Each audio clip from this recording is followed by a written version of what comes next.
What's up? Welcome back to my vlog. It is currently negative 13 degrees here in Fairbanks and I'm going to the barn. Typically the barn is a little bit warmer because there's a heat inversion when it gets this cold. So where my cabin is, I'm in a lower area and the barn is on top of a hill. So typically it's a little bit warmer at the barn. So come with me.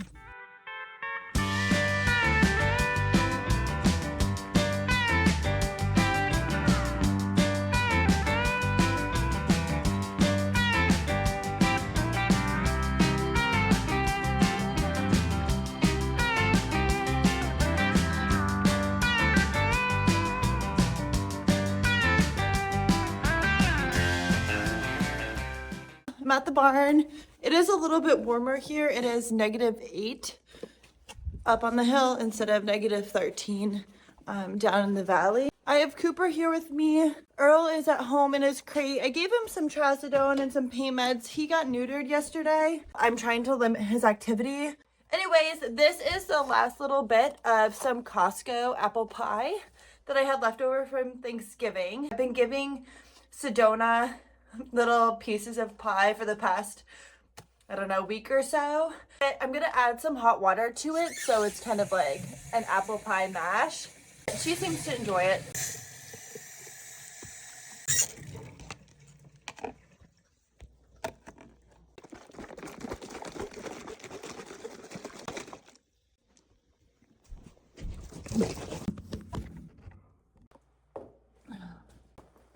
The first thing I'm gonna do at the barn today is pick out her pasture.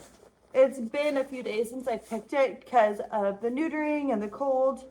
My layers that I'm wearing right now is I have a Under Armour like heat base layer, a regular waffle shirt, Patagonia fleece, a neck gaiter. These are insulated bibs. They're Carhartt knockoffs. They're the Bernie brand from Amazon. Under these I have some fleece lined leggings with ski socks on. And then this top layer here is a mountain gear or mountain horse mountain horse brand big thick winter jacket that I got as like a hand-me-down from my friend that lives up here. It is like the most insulated jacket. Well, it's not the most insulated jacket that I have. I have some really big parkas for dog sledding, but this is like my colder weather barn jacket. I've got my hat. I lost a little pom-pom on, so I'm a little sad. And then these are the warmest gloves. A lot of mushers use them. The brand is Heat Lock. It's like $7 or $8 for a pair. A lot of mushers buy them in packs of like 10 or 20. But these are the warmest gloves. They're cheap, they're affordable. They're not exactly waterproof, but we have a lot of dry snow up here, so it doesn't really matter.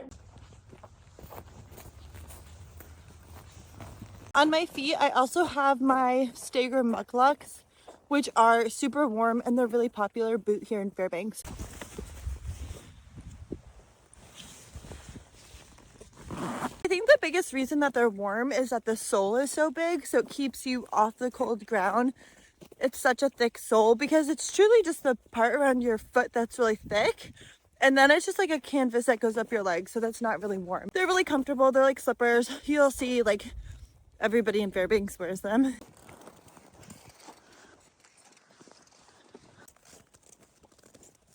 Hey, pretty girl.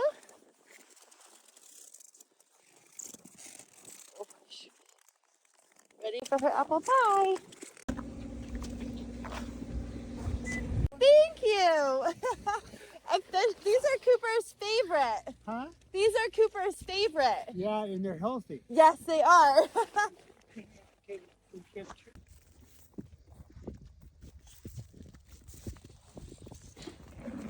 I see you, ma'am. I see.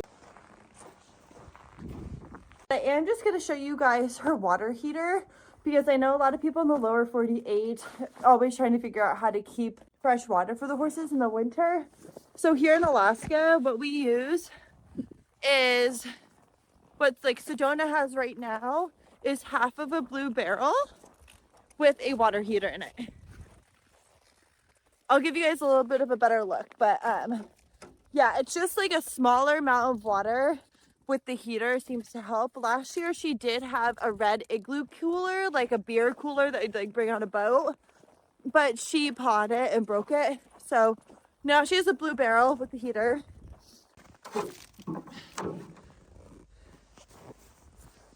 Here is another water trough. So this is just 2 Rubbermaid storage bins with a heater in it. And you can see it's still drinkable water for the horses. So pretty cool. And you can see the heat coming right off it. So you don't need anything fancy. You just need a smaller container that the water can just stay warm in. It has been like, you know, -18 at night, and it seems to be totally fine. It stays nice and warm. So that's what I always recommend when people are wondering how to keep water for horses in winter. I feel like a big problem that people run into is that they try to heat larger tanks of water, and those just freeze a lot easier because the heater is not strong enough. So then the water just freezes. The lady who owns this barn does water the horses at least once or twice a day. She has a water tank on the back of a truck, and she refills all the horses' waters if they need it. I've got a shovel and a metal rake to get all this poop into piles, and then I'll come back in with a pitchfork and wheelbarrow to get it all out of here. But everything is just like frozen to the ground, so if I use a normal pitchfork, it's just gonna break the prongs.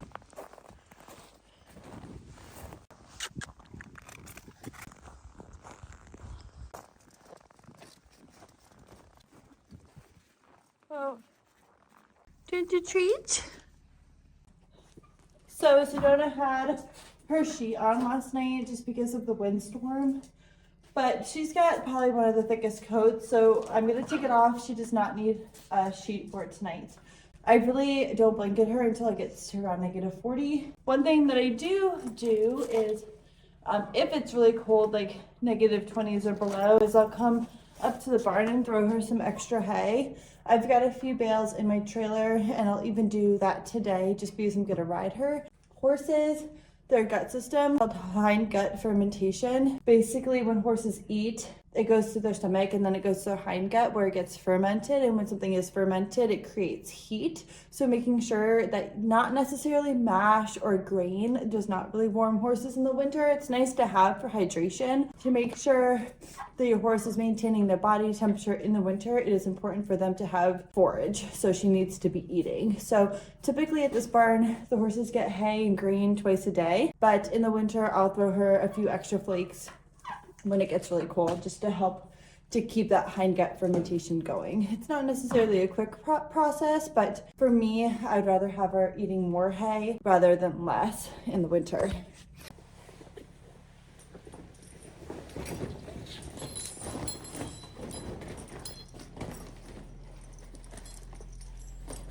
And we'll go put this away for another night where it's windy or if it gets wet. I'm gonna show you guys her coat.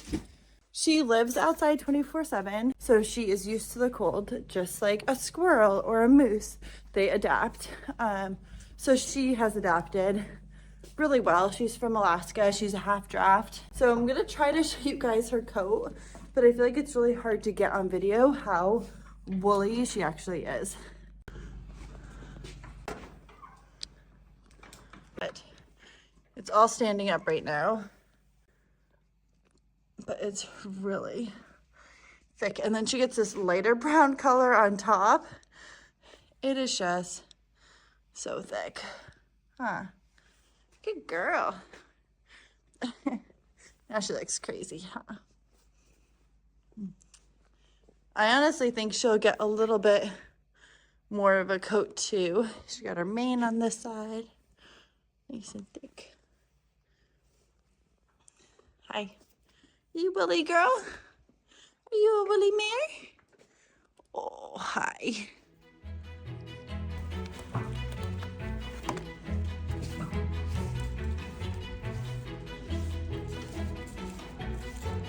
Hey.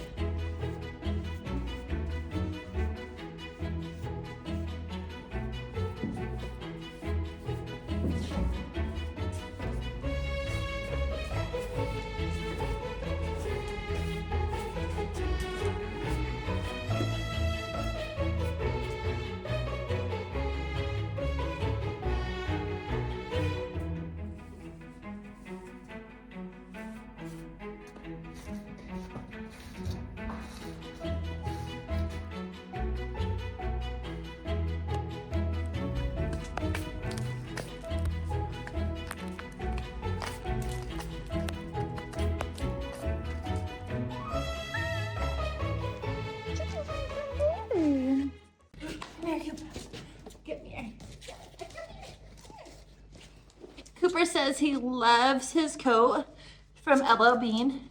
Says it has a pocket if he needs to bring anything and keeps him nice and cozy. As we've owned this coat for, gosh, like how many years? 12 years.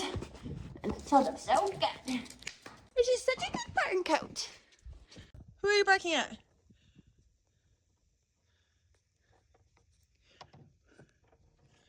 So I'm planning to ride in the indoor. If you see me riding in the winter, you might notice that I switched to a happy mouth bit. I don't know if they make happy mouth bits anymore, but it's made with a hard plastic and you just have to make sure it doesn't get sharp just from being in their mouth. And in my mind, this is just warmer than a metal bit in their mouth. So I prefer to use the happy mouth bit in the winters.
Had such a good ride with her.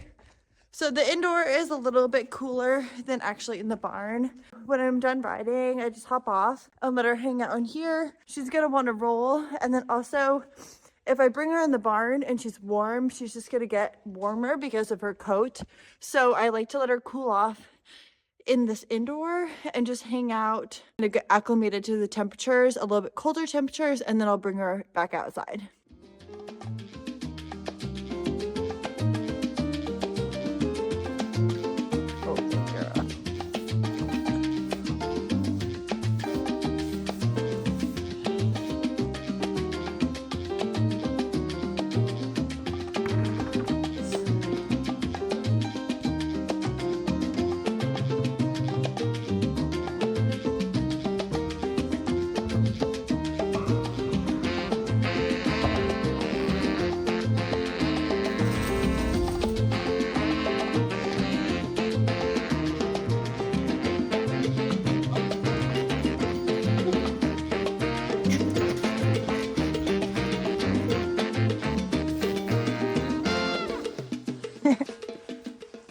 Sedona is in the indoor cooling off. I am bringing her down 2 flakes of hay to put into her pasture just because it's cold out and I rode her. If I didn't ride her, I wouldn't throw extra hay. Because I really only do it if it's like super cold, and right now it's like -8, which feels beautiful out. The sun is setting. I don't know what time it is. Let me check. It's 2 p.m. and the sun is setting. We're getting, I don't know, I feel like the sun rises at like 11 and sets at like 3 now. So heading into solstice, which is December 20th, I think. And that's the shortest day of the year. And then the days will start to get longer. Oh, we're so lucky. It's such a beautiful day. When it is this cold out, it's kind of cool because there's no clouds. And when it's this cold out, it doesn't snow. So if it warms up a bit, sometimes we get more snow. I like to spread out her flakes. It's a new thing I'm doing. She is like a vacuum. She eats her hay so fast.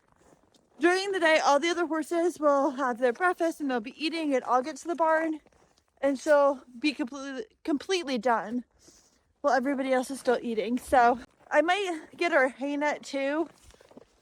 I've been thinking about it. I have 3 hay nets, but they're all in my trailer, and my trailer door to like the tack room is just frozen shut. I can't get her hay net, so now I need to buy another one. Let me show you this view from the barn. These are like the hay fields next door.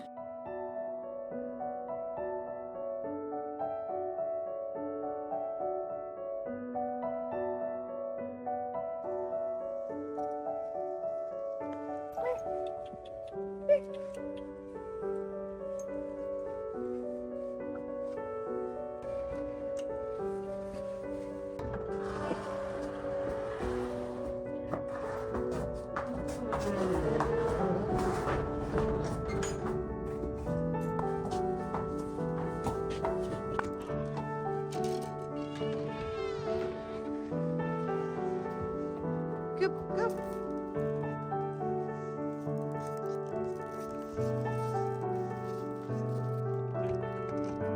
Come on. Here we go.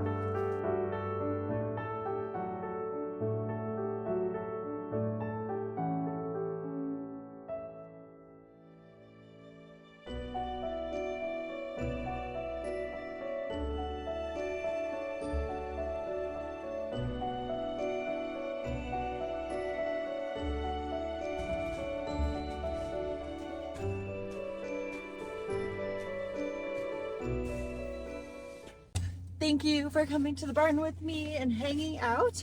Just gonna go home, check on Earl, and take him for a walk, but thanks for coming with me. See you guys next time.